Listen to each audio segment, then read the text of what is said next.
మీదనైనా నన్ను చేరదీసినందుకు చివరికి వాళ్ళకేమిచ్చాను? నిందలు, అవమానాలు ఇవేగా. వద్దు బాబు, నాకీ బ్రతకొద్దు. నా గుండెల మీద కుంపటలా మారిన ఈ తాళిని నేను భరించలేను. అలాగని ఈ తాళిని నా చేత్తో నేను తీసేయలేను. ఎవరి చేత్తో తాళి కట్టించుకున్నానో తెలియకుండా, నేను ఎవరికి భార్యనో కూడా తెలియకుండా నలుగురిలో తలెత్తుకుని నేను బ్రతకలేను.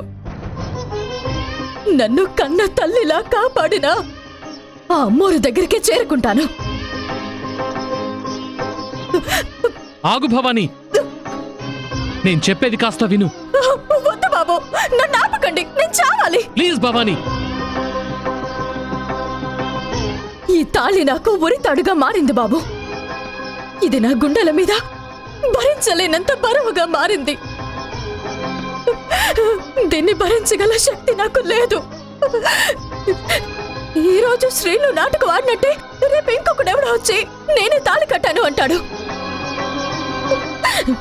నా వల్ల కాదు బాబు. ఈ అవమానం భరించగల శక్తి నాకు లేదు. నేను చచ్చిపోతాను. ఆగు భవానీ, ఆ తాళి కట్టింది నేనే.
ఏంటి బాబు మీరందే?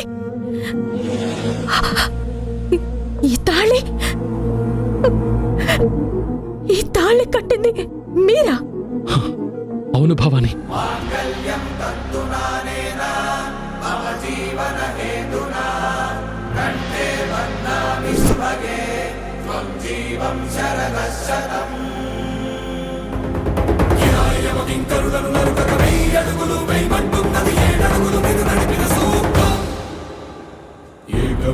विष्णुस्त्वान्वेतु द्वेवूर्जे विष्णुस्त्वान्वेतु त्रीणि व्रताय विष्णुस्त्वान्वेतु चत्वारि मयो भवाय विष्णुस्त्वान्वेतु पञ्चपशुभ्यो विष्णुस्त्वान्वेतु षड्ऋतुभ्यो विष्णुस्त्वान्वेतु सप्तभोहोत्राभ्यो विष्णुस्त्वान्वेतु।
నిన్నే ఊరికి సేవకురాలిగా మార్చాలని చూస్తుంటే నీ జీవితం ఎక్కడ నాశనమైపోతుందో అనే భయంతోనే నేనే వచ్చి ఆ రోజు నీ మెడలో తాళి కట్టాను.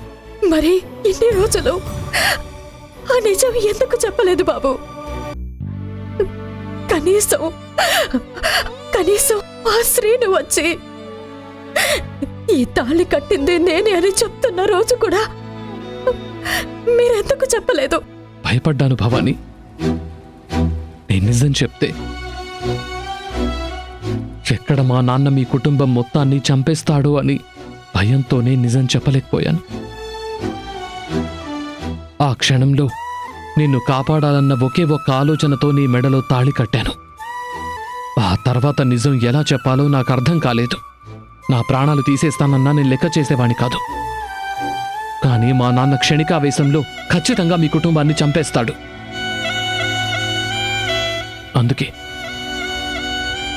భరించలేని బాధ గుండెల్లో రగిలిపోతున్నా నా కళ్ళ ముందా సీనుగాడు నీ మెడలో తాళి కట్టానని అబద్ధం చెప్తున్నా పైకి నిజం చెప్పలేక లోపల దాచుకోలేక నరకం అనుభవించాను భవాని. ఇది కేవలం నీ మీద జాలితో కట్టిన తాళి కాదు భవాని. చిన్నప్పటి నుంచి నీ మీద పెంచుకున్న ప్రేమతో కట్టిన తాళి.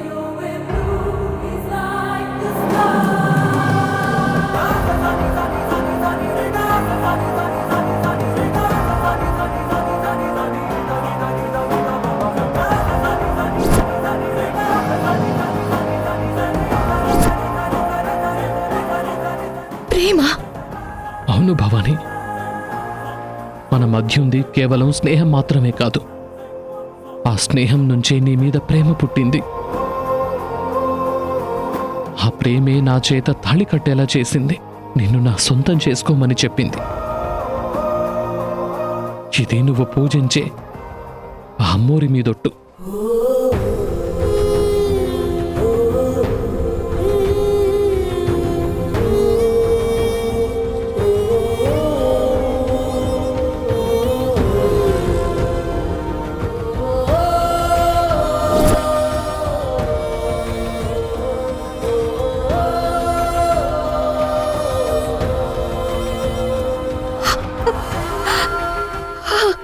నన్ను క్షమించు భవాని. నిన్నందరూ అవమానించి మాట్లాడుతున్నా నేను నోరు విప్పలేకపోయాను.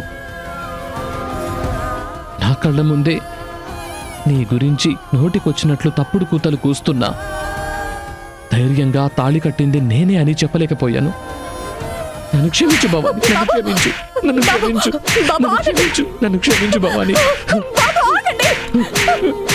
బాబు, ఏం చేస్తున్నారు?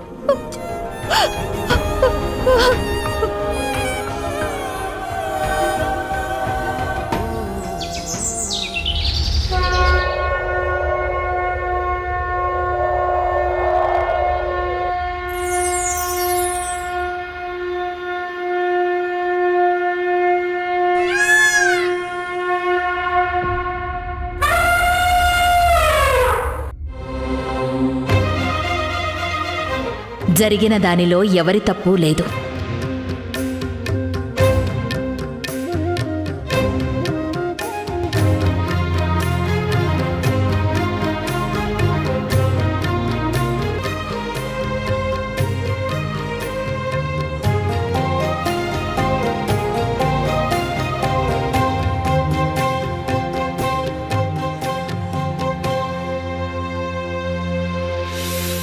మీరిద్దరూ ఒకరి కోసం ఒకరు పుట్టినవాళ్ళు.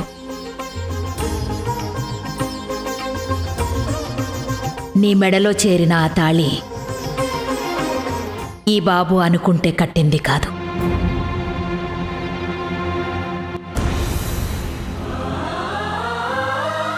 ఆ దైవం నిర్ణయిస్తే నీ మెడలో చేరింది.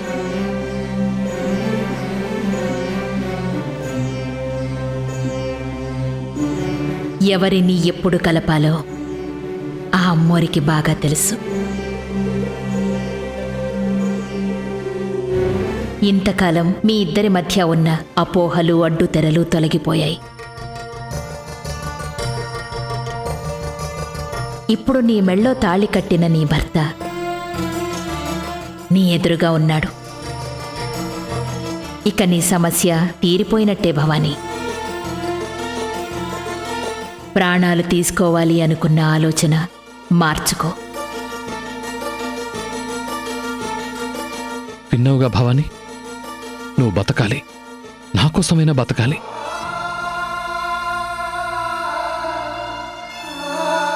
బతుకుతుంది. మీ ఇద్దరూ ఒకరి కోసం ఒకరు కలకాలం బతికే ఉంటారు. మీ సమస్యకు పరిష్కారం నేను చెప్తాను.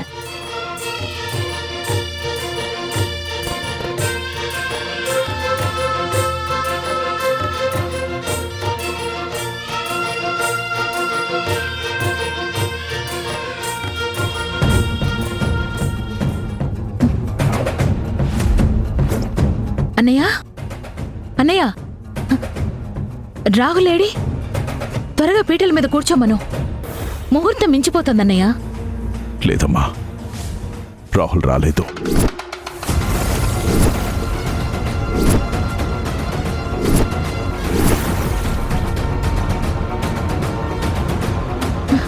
రాకపోవడం ఏంటన్నయ్య?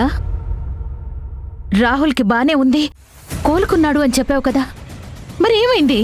రాహుల్ మనందరినీ మోసం చేసి ఆ భవానిని కాపాడటం కోసం పారిపోయాడమ్మా.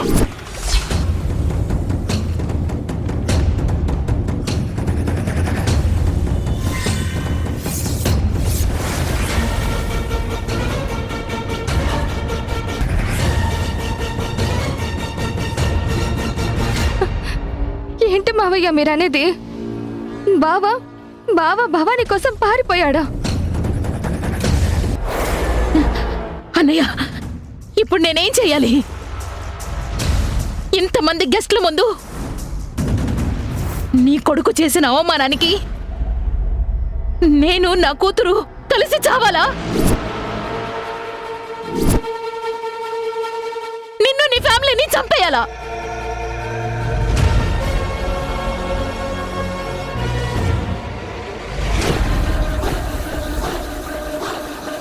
చెల్లమ్మా, ఆవేశపడకో. ఇంత అవమానం చేసిన తర్వాత ఆవేశపడకుండా ఇంకెలా ఉండమంటావన్నయ్య? ఒక ఆడపిల్ల తల్లిగా ఇది నా కుటుంబానికి సంబంధించిన విషయం, నా ప్రెస్టేజ్కి సంబంధించిన విషయం. మినిస్టర్గా ఇది నాకెంత అవమానమో నీకు అర్థమవుతోందా?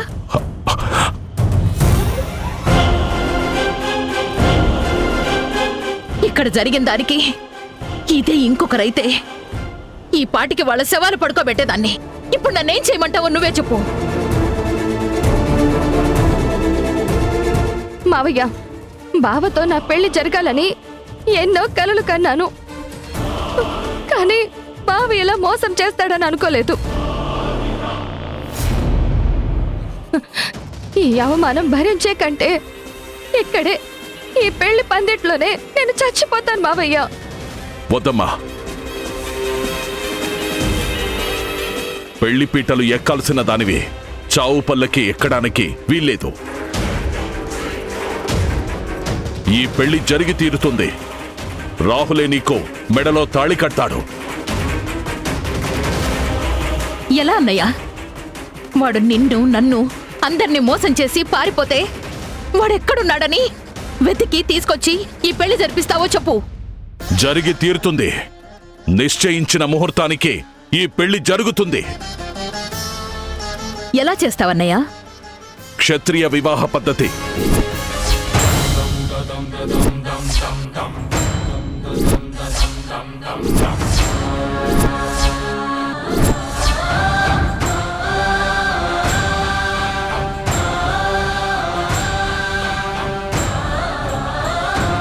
మన ఇంటి సాంప్రదాయం ప్రకారం కత్తికి బాసికం కట్టి నా మేనకోడలితో కళ్యాణం జరిపిస్తాను.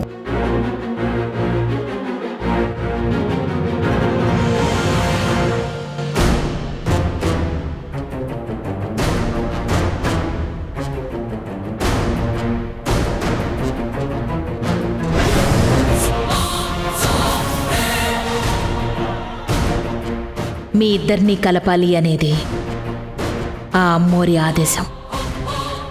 భవానీ, ఆ రోజు నీకు తెలియకుండా నీ మెళ్ళో ఈ బాబు తాళి కట్టాడు.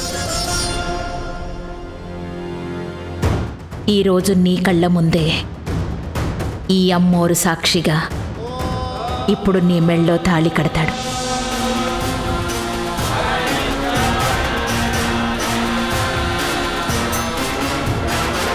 పంతులు గారు, అయ్యా. మంత్రాలు చదవండి. అలాగేనయ్యా.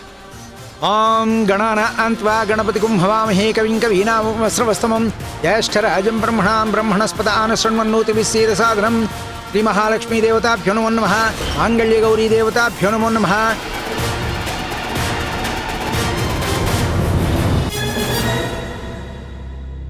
జయంతి, ఆ తాళి తీసుకొని ఐశ్వర్య మెళ్ళో కట్టు.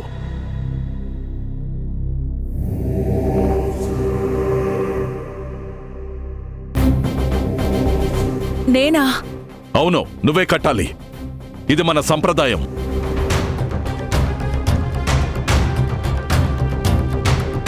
మన పూర్వీకులు ఇలాగే కత్తికి బాసికం కడితే అత్తగారే కోడలి మెడలో తాళి కట్టి తీరాలి.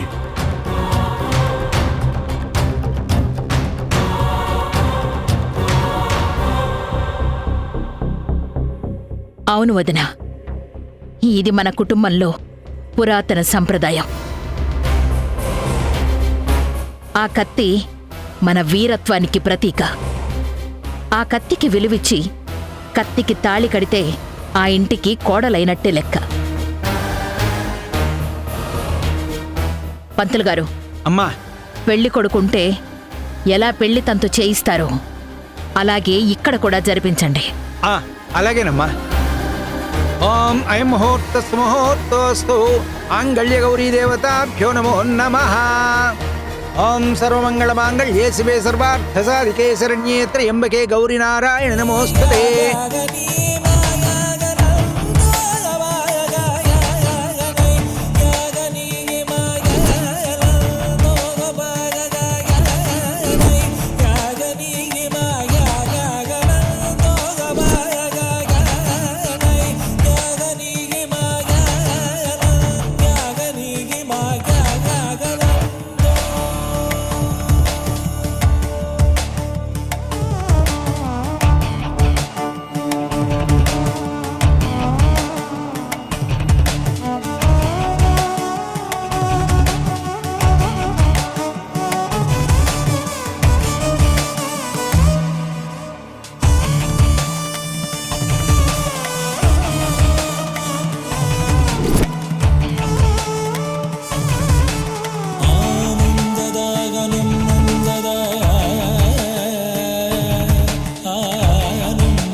బాబు, ఆ రోజు ఒక మంచి ఉద్దేశంతో ఆడపిల్లని కాపాడటానికి భవానీ మెళ్ళో తాళి కట్టావు.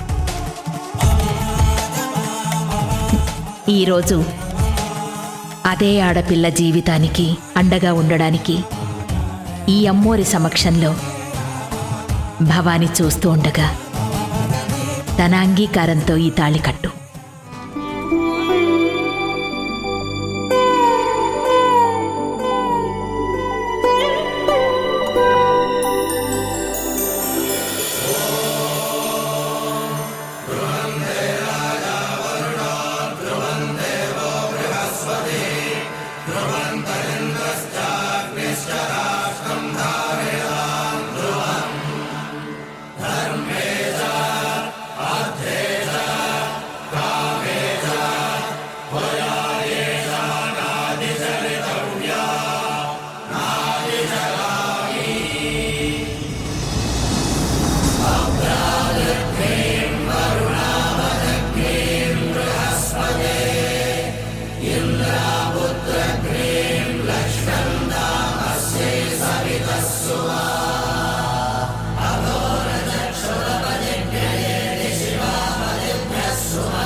నీ భార్య నుదుటన ఈ తిలకం దిద్దు.